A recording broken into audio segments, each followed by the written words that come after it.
たちもね何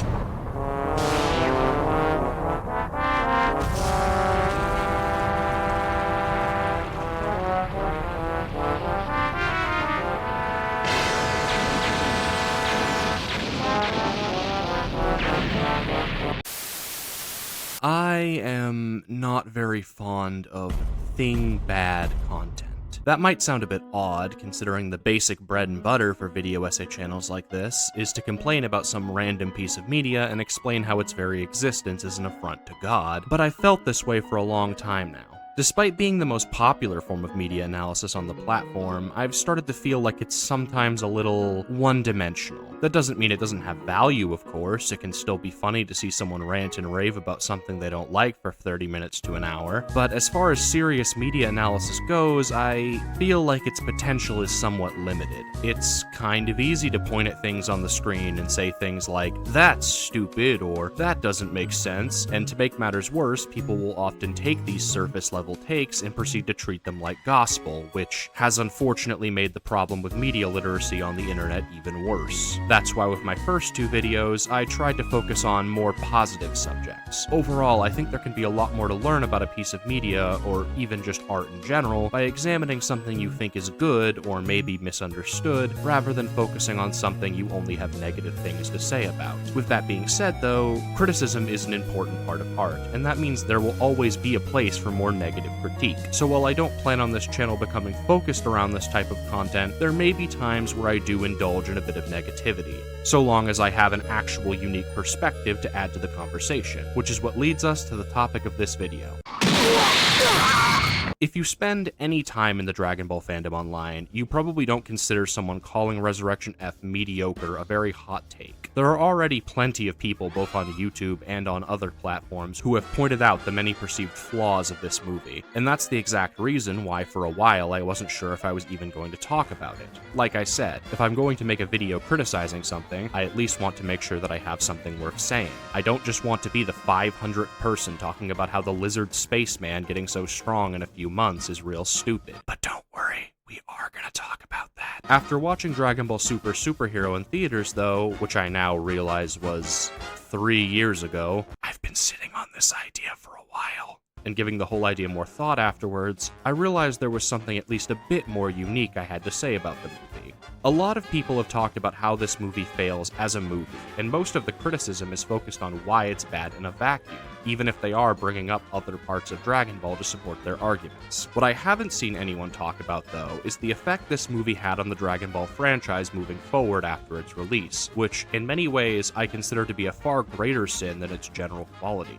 I can forgive a shonen anime movie for being kinda bad. It's not like almost any of the original Dragon Ball Z movies were anything better than some mindless fun. But what I struggle to forgive, what I've realized over time truly makes me hate this movie, is the damage it has done to the series as a whole. Resurrection F and the movie that came before it, Battle of Gods, were essentially the start of a new era for Dragon Ball that can be described as modern Dragon Ball. Only a few months after Resurrection F was released, Toei Animation released a full-on sequel to the anime named Dragon Ball Super. Super was mostly positively received when it was released, but as more time has gone on, it has only become more and more controversial within the fandom. There are still people who will defend it, of course, but I think whether you love Super or hate it, it's hard to deny that in many ways it was flawed. Whether it's just minor nitpicks or more serious criticisms of the writing or direction, I think most people can agree it has some pretty serious shortcomings. What I don't see a lot of people talk about, though, is how almost all of these flaws can be traced back to a single origin, and that's Resurrection F. I genuinely believe this movie is what started Super down the path it ended up taking, and almost all of the big issues within the anime are a result of Resurrection F and the standard it set. So to prove my point, I'm going to talk about the movie and go over its many flaws, and as I go, I'll explain how I believe those issues impacted the series going forward. I'm not really going to bother with a super lengthy plot synopsis or anything like that. It's a pretty simple movie, and if you're watching this video, I assume you've seen it. Frieza comes back, he shows up on Earth, Gohan and the other side characters fight his henchmen while Goku and Vegeta are off planet. Goku and Vegeta arrive, Goku fights Frieza, he gets cheap-shotted, Vegeta beats Frieza up, Frieza rage quits existence, Whis reverses time, and Goku kill-steals like a Call of Duty player. There. That's the whole movie. Before I dive headfirst into negative hater mode, I figured it would be nice to at least spend a little bit of time talking about things I actually like. With that in mind, let me start off by saying that if you enjoy this movie, I honestly don't blame you. If you go into it just looking for a fun action movie where you get to see a bunch of cool action scenes, you're not gonna be disappointed. Just like with Battle of Gods, the production value is a lot higher than with a lot of the older movies. The action scenes are all pretty fun, even the Z-Fighters facing off with the Frieza Force is enjoyable enough, although it does start to drag on for too long in order to pad the runtime. I think that both Goku and Vegeta's outfits in this movie look really cool. I honestly wish they had stuck with this look for all of Super instead of just going back to their Z outfits, especially because I think it's very clear Super Saiyan Blue was designed around this look, and because of that, their blue forms look really, really good in this movie, but in Super, once they drop these outfits, the form starts to clash with the rest of their design, at least in my opinion, especially Vegeta's armor. I think that Beerus and Whis were still pretty enjoyable in this movie, even if they do contribute to some of the problems, which we'll get to later. And lastly, as short-lived as it was, Vegeta's beatdown on Frieza is probably one of the most satisfying moments that has come out of the modern series. Overall, there is genuinely some stuff within this movie that's worth praising. If I were to rank all the Dragon Ball movies, which who knows, maybe I will at some point, this movie would not be at the bottom. It is definitely more watchable than some of the Z movies. That's pretty much all the nice things I have to say though.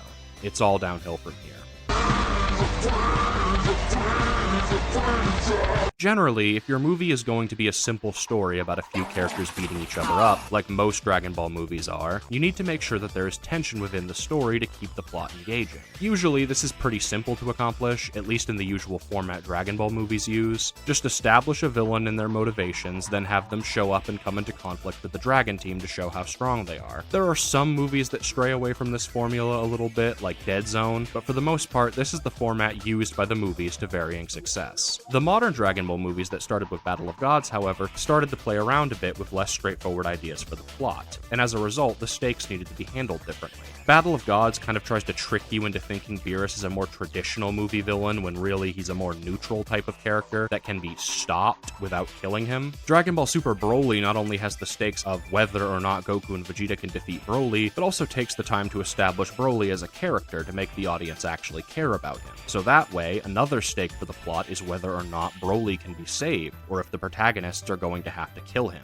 Finally, while Superhero probably has the most lighthearted tone out of all of these movies, and that's reflected in the villains, the movie still makes sure to establish that while the Gammas and Dr. Hedo are not truly bad people, the new Red Ribbon Army is still going to use his inventions to conquer the world if Piccolo and Gohan fail. And because they're the two strongest characters on Earth at the moment, this looming threat actually functions within the narrative. Out of all of these, Resurrection F is the closest to the more simplistic narrative style of the old movies, yet despite that, it completely fails to actually establish consistent stakes. The initial premise is simple.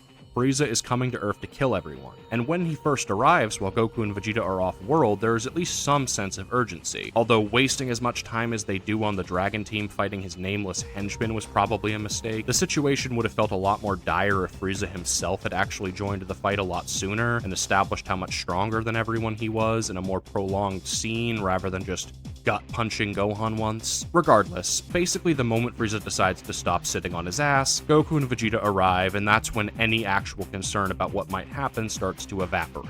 It's pretty much immediately shown that Goku is a match for Frieza in combat. It's only when they transform that Frieza starts to get the upper hand, and by then, not only is Vegeta still standing right there to take over the fight if Goku goes down, but Beerus and Whis have also arrived. And while, sure, Beerus said he's not going to interfere with Frieza's revenge, it's very hard to believe he's going to sit there and let Frieza blow up the planet when it's Earth that's providing him with all of this food he likes. So with Beerus there, the only remaining threat is whether or not Frieza kills Goku and some of the others, but even that idea starts to feel like an impossibility when Goku alone is giving Frieza this much trouble, and even if he does manage to beat him, they have a Sensu Bean waiting for him. It gets bad enough that by the time Vegeta steps in, they stop trying to make Frieza threatening altogether and just have Vegeta bully him with no difficulty. And while I do love that scene, it demonstrates just how badly the movie fails to make Frieza seem like he's actually capable of accomplishing anything, to the point where in the climax they need to have Vegeta stand there and let Frieza blow up the planet like an absolute moron.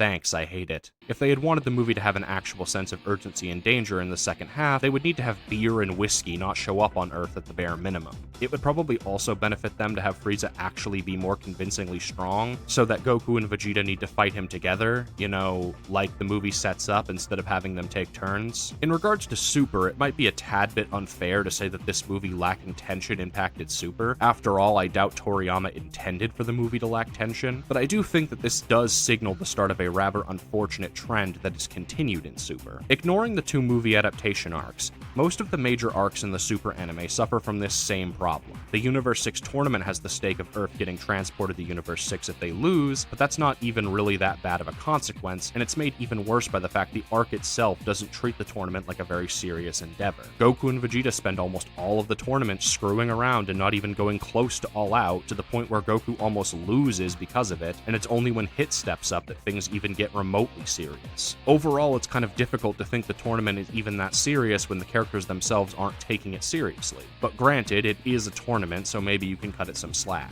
You can't really give that same defense to the future Trunks arc though, which is clearly trying to be a more serious arc rather than just a fun tournament. The arc starts off strong with the death of future Bulma and seeing Trunks almost die trying to stop Black, but almost immediately the arc starts to lose its way as things progress. They want Black to be this scary, threatening villain, but it's hard to view the situation as that urgent when he's stuck in the future timeline and it's the protagonists who keep going into the future to fight him, then back to the past after he kicks their asses. If he had traveled into the present permanently, maybe it would be different, but as it is, there is really no consequence to Goku and Vegeta losing that the audience even cares about. Trunks' timeline is already beyond fucked, and the one character aside from Trunks we were attached to is already dead, so why should we care? And when he finally does start to threaten the main timeline as Infinite Zamasu, Goku pulls out the Zeno button and solves the problem immediately. Thanks, I hate it. The Tournament of Power is really the only arc out of this bunch that manages to keep consistently threatening stakes in the form of the universes being erased, which is constantly reinforced every time one of the other universes lose, and we can only hope that if the anime comes back, it will try to not fall into that same trap of forgetting to add impactful stakes to the conflict.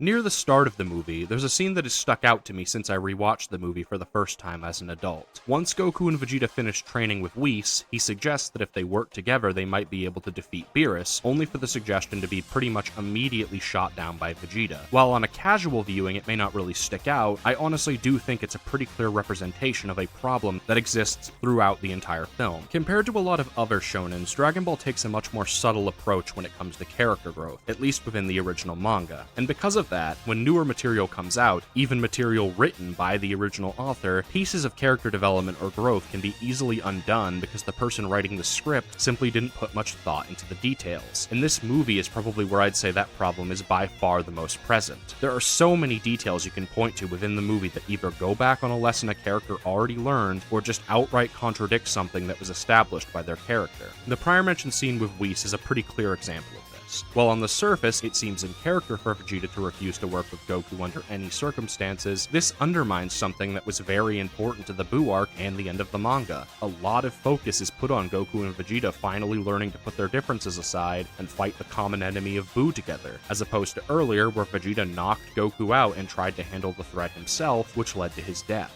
You could argue that Vegito is meant to be a literal manifestation of them learning to work together and the power it provides them. And even if you don't want to go that far, the two of them working as a team was absolutely essential to defeating Buu with the Spirit Bomb.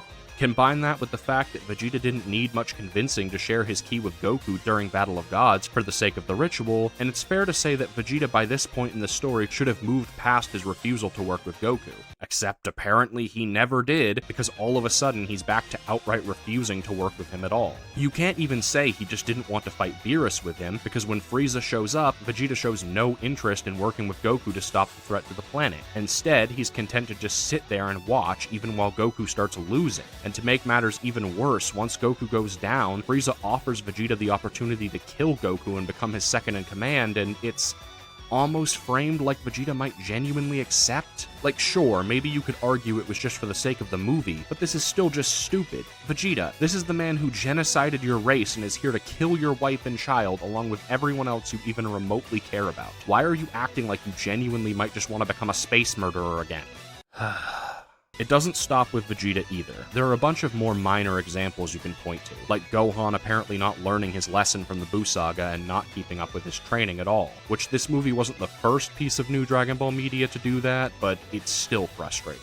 Especially considering it leads to a cycle of him learning to not slack off, only to then slack off again throughout all of Super, basically even up to Superhero.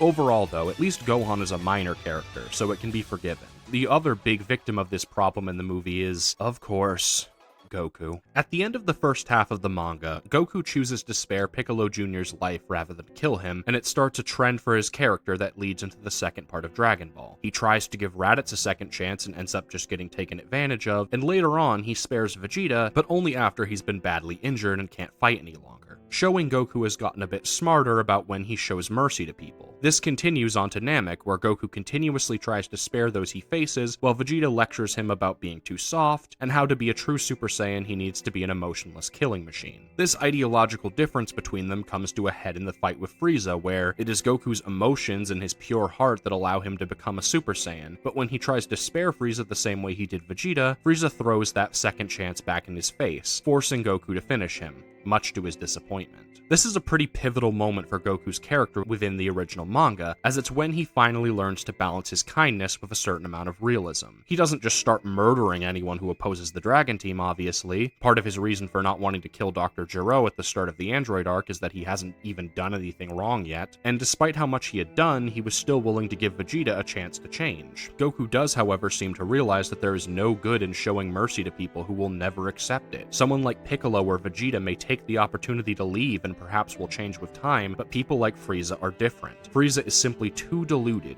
too prideful to ever accept mercy from an enemy. Goku could offer it to him again and again, and he would never take it. In the end, when you're faced with a person like that, someone who would never allow themselves to change or even to take the mercy offered to them, there is really only one thing you can do. Goku learned that lesson on Namek, and it's reflected in the Cell games where he urges Gohan to finish Cell rather than make the same mistake he did on Namek.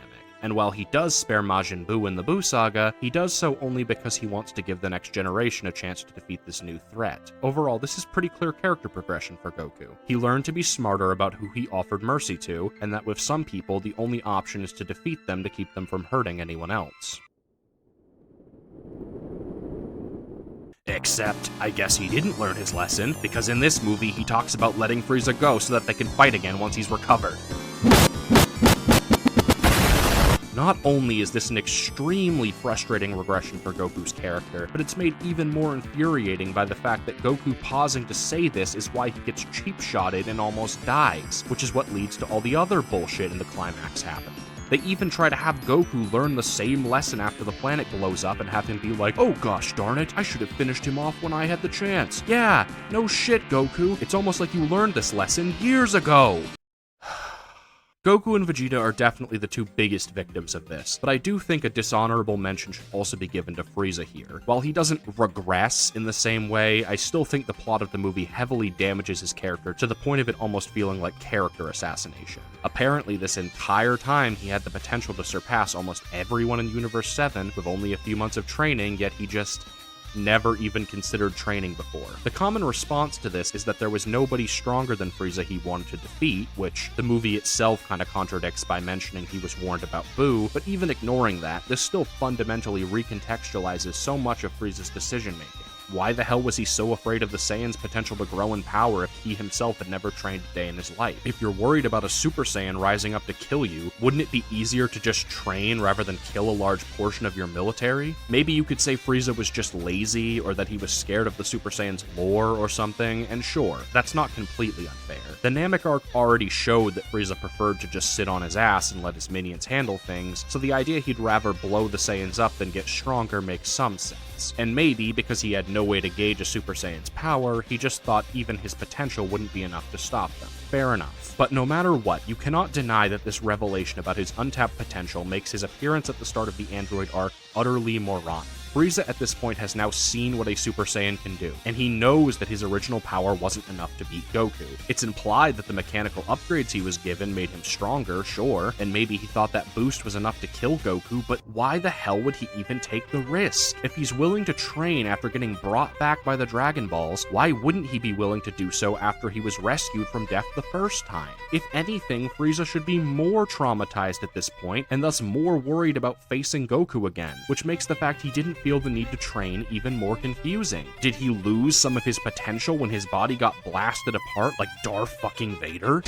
Considering how much potential Android 17 seems to have while just being a human cyborg, you'd think that Mecha Frieza would have even more absolutely ridiculous potential for growth, which begs the question, is Frieza just stupid? Really, that's the only conclusion you can come to with Resurrection F in mind. Instead of being extremely arrogant, Frieza now just comes off as an absolute idiot.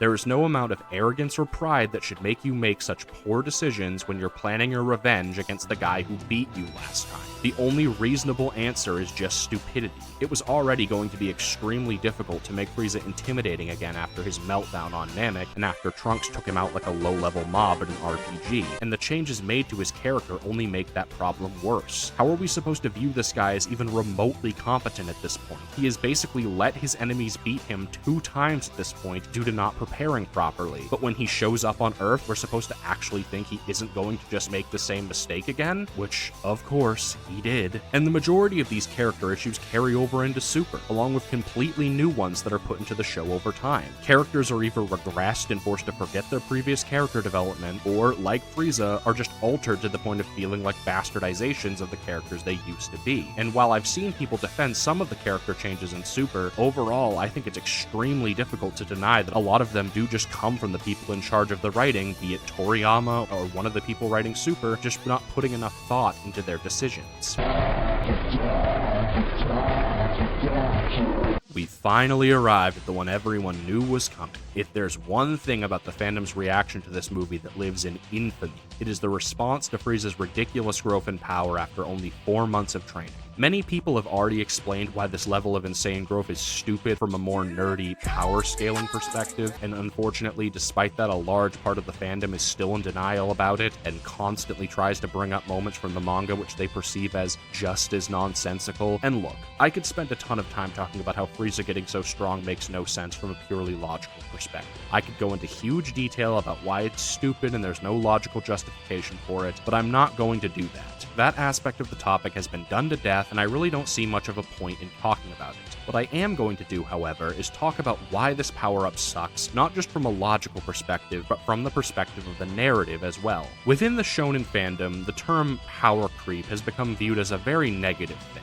And while it can definitely be done badly, don't get me wrong, I think power cliffing has its place in more action-oriented stories. Sometimes it can be done to raise the stakes, and other times it can be done to show how far the heroes have come since their earlier days. And in the case of Dragon Ball, it's just a sense of logical progression. Goku and pretty much everyone else on the Dragon team are characterized as always training and trying to grow stronger. So with the passage of time, it only makes sense for them to grow significantly stronger until previous powerful threats are no longer a big deal to them. I say this to put it into perspective that even before Battle of Gods came out, that Goku and everyone else had already come a long way since the days of Frieza. Even within the Android arc, at the very beginning of the arc, we see Frieza get dispatched by Trunks, who then warns everyone of an even greater threat, and the amount of growth we see from some of these characters in this arc after that initial fight is honestly insane. It's not really an exaggeration to say that Trunks at the start of the saga is absolutely nothing to the likes of any of the powerful characters at the Cell games, or hell, even someone like Android 16. By the time of the Buu saga, Frieza has become so irrelevant that the Supreme Kai basically views Frieza as insignificant and is honest to god more intimidated by Pui Pui, the same character who Vegeta then humiliates and kills without even going Super Saiyan.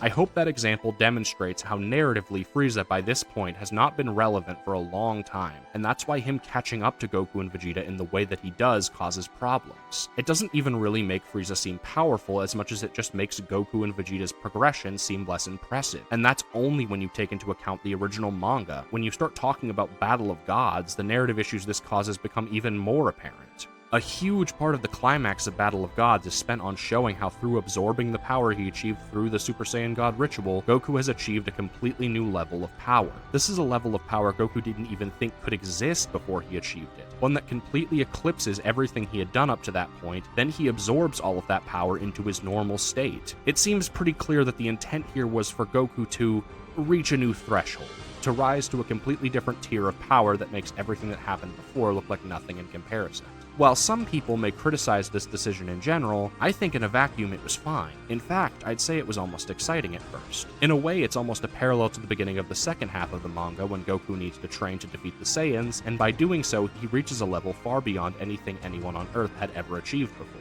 Now, Goku has moved past even that benchmark. He has grown past the likes of Frieza, Cell, and Buu, and now reached the level of people like Beerus. And at the time, it was interesting to think about what new threats or enemies he might face now that he had reached this level. That was until Frieza came back. The idea of Frieza coming back and catching up to Goku the way he does basically completely undercuts everything I just talked about. All of a sudden, this new level of power Goku has achieved loses all of its intrigue and wonder when Frieza shows up again and is able to match that power just by training, which is made even worse by Super having Whis outright tell Vegeta that he would never be able to surpass Beerus through normal training. Despite even Goku's normal state now being completely beyond everything in Z, Frieza is able to invalidate that because I've never trained before. It just serves to make Goku's new power with God Ki seem significantly less impressive, and in the end, turns it into the absolute worst kind of power cliffing, with the kind where it exists, but you can't even really tell that there's a major difference unless you're the kind of nerd who pays attention to that stuff. Outside of his new blue form, Goku essentially goes back to feeling the exact same way he did before Battle of Gods in this movie.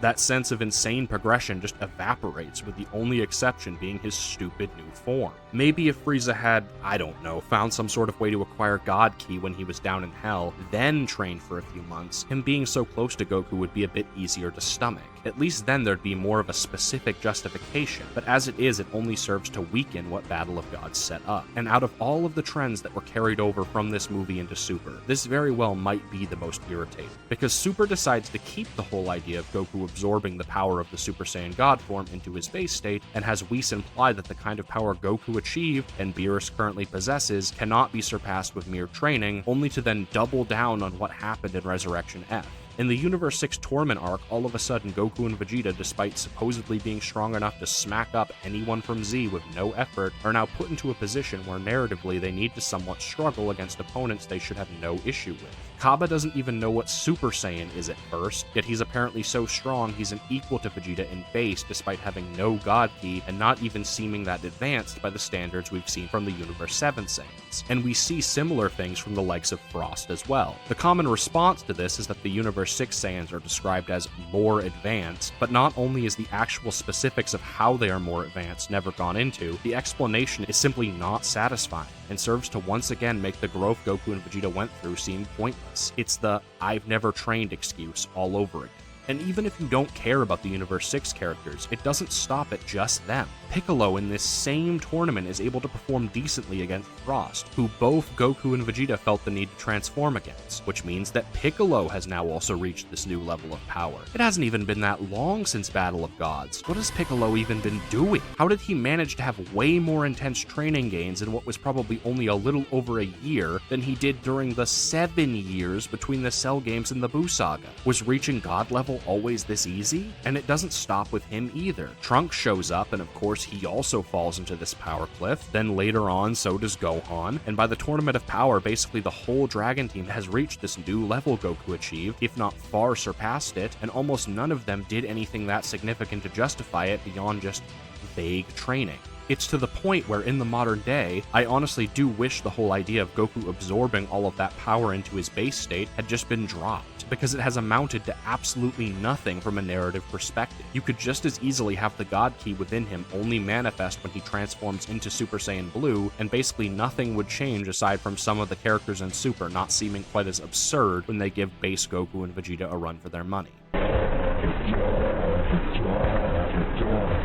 This next bit is more of a broad concept, but I definitely still think it's pretty relevant in regards to how this movie influenced Dragon Ball content that came later. Now, similar to power creep, there isn't anything wrong with wanting to have hype moments in your story. In fact, when you're writing something like a shonen battle manga, I'd say that if your story lacks hype moments that leave a strong impression on the audience, you're doing something wrong.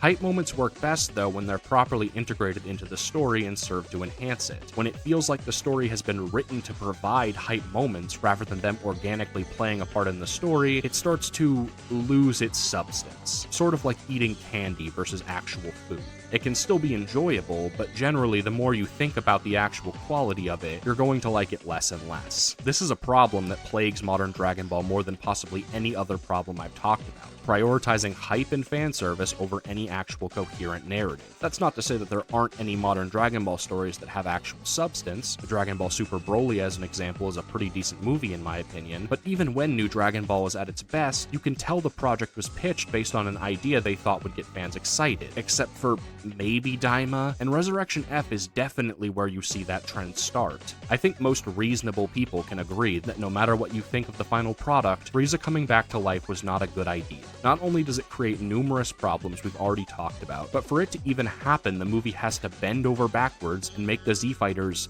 not investigate the strange ki they're sensing for whatever reason. I don't think this was a case of oversight, though. I'm sure that the people involved with this movie, Toriyama included, knew that this idea was going to take a lot of work to even make it remotely function, which then begs the question of why they even wanted to bring Frieza back instead of just introducing a new villain, and the answer is pretty obviously hype. Frieza is probably the most popular villain in the series' history, so bringing him back, while not a very good idea from a writing standpoint, is a very good idea from a business standpoint, as something like that is going to get butts in seats whether the movie is good or not. Super Saiyan Blue is another perfect example of this. At least Golden Frieza serves to sort of justify why Frieza is so strong, but Super Saiyan Blue, or as it was called at the time, Super Saiyan God Super Saiyan, really has no reason to exist within the movie. I've seen some people argue the form has a purpose from a visual storytelling perspective, as it's meant to demonstrate that Goku and Vegeta have begun to mix their natural ability to go Super Saiyan with God Ki, and while that is true to an extent, it's hard to praise that aspect of the form too much when it's thrown into the movie with almost no explanation and basically left up to the viewer to figure out what it is. Within the movie itself, it just feels like Super Saiyan God but a different color and with the Super Saiyan hair, which ends up making it feel pointless, because at that point, why didn't they just keep using normal Super Saiyan God? Really, the point is that the people involved with the movie knew that new transformations are yet another thing that will draw people's attention no matter what. So just like how Frieza coming back was picked due to its ability to generate hype, Super Saiyan Blue was thrown into the movie because they wanted a new form to get people excited, but didn't want to go through the trouble of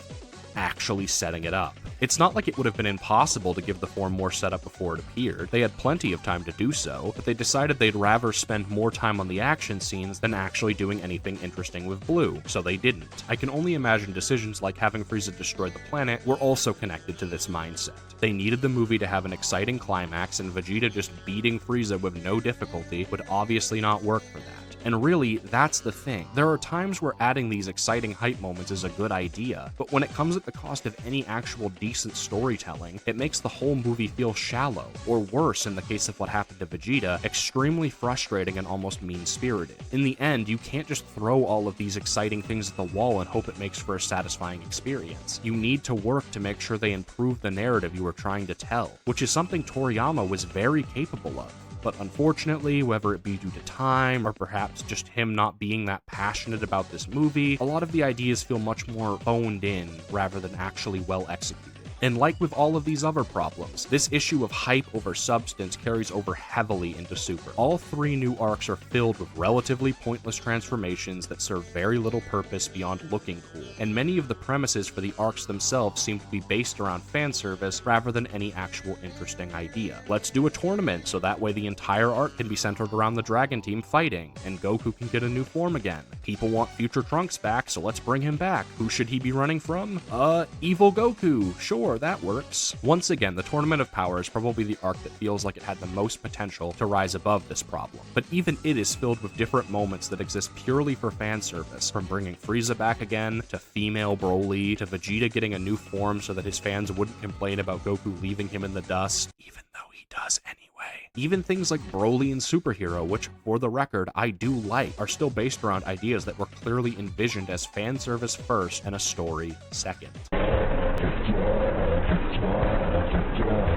At this point, I feel like I've said most of what I have to say. I genuinely don't want this to turn into an hour-long rant where I try to make people who like this movie feel stupid, or for that matter, disrespect a man that has consistently been one of my creative inspirations and idols since I was a child, so I'll try to wrap things up. If I had written this script when I was a bit younger, I probably would have ended it by saying something like, "This movie was a horrible idea, never should have been made," and to an extent, I still do agree with that sentiment. It's hard to deny that the movie's premise is asinine, and in general, the movie has done more damage to future projects with its success than good. But after watching Superhero and spending more time thinking on it, I started to realize that while I may have a very strong distaste for it, there are aspects of this movie that could have worked if they had been handled differently. Even Frieza coming back, as dumb as it is, could have maybe been slightly more acceptable. It just probably would have needed a change in focus to a character that isn't Goku. Don't worry, this isn't going to be a transition into me explaining my 500-page fanfiction about Vegeta being the one to kill Frieza and save the Earth, but I do think that if you wanted the premise of Frieza returning to work, having Goku be the central focus just isn't a very good idea. Goku sort of already got everything he could get out of Frieza as a villain in the Namek arc. That's probably why the movie just repeats his character arc, because there was nothing else to do. So if you were dead set on bringing Frieza back, the only real purpose I'd see in it from a storytelling perspective would be to serve as a showcase of development for another character who has a rich history with Frieza, but unlike Goku, couldn't defeat him and failed to get his revenge.